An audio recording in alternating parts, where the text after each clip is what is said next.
পাইতেছি না। আমার মায়াটা কই গেল? কথা কইতেছো না কে তুমি? ময়নারে খুঁজতে বা ময়না খুঁজে পাইতেছি না। ময়নার মুখ আর কোনোদিন দেখবা না মায়া। ময়না আমি তোমার জীবন থেকে অনেক দূরে চলে যাব। এসব কথা কইও না। ওই মহাজনের লাগে আমি আর জীবনে কথা কমু না। মহাজনের লগে তুমি চাইলেও আর কথা কইতে পারবে না। মহাজন রে আর ওর সাগরেদ রে অনেক আগে আমি পুরাই দিছি।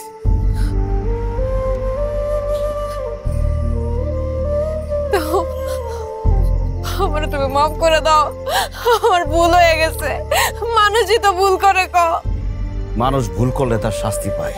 মহাজন ভুল করছে, তার শাস্তি পাইছে।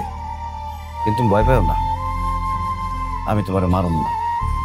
তোমার শাস্তি যে কয়টা দিন পয়সা থাকবা, ময়না আর আমার মুখ কোনোদিন দেখবা না। তুমি এসব তুমি কি কইতেছো?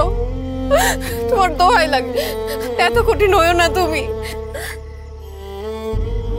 আমি তো কঠিন আসছিলাম না মায়া।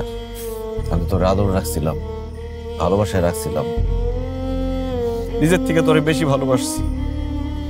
আমাকে সংসারে টাকা পয়সার অভাব ছিল, আমি কষ্ট করছি, তুই কষ্ট করছস।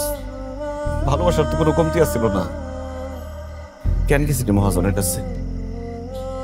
আমার কথা, আমাকে মায়াটার কথা একবার চিন্তা করলি না তুই? লোভে বইটা গেছিলাম, লোভে আমি অন্ধ হয়ে গেছিলাম, আমার মাথা কাজ করে নাই। কিন্তু বিশ্বাস করো, তোমারে ছাড়া আমার মায়াটারে ছাড়া আমি এক মুহূর্ত বাঁচুম না। আমার তুমি মাফ করে দাও, আমি অনেক বড় ভুল করছি। কিছু কিছু ভুলের প্রায়শ্চিত্ত সারা জীবন বয়ে বেড়াইতে হয় মায়া।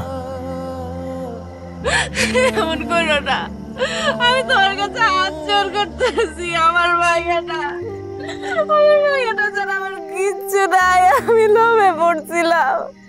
আমার মিলন,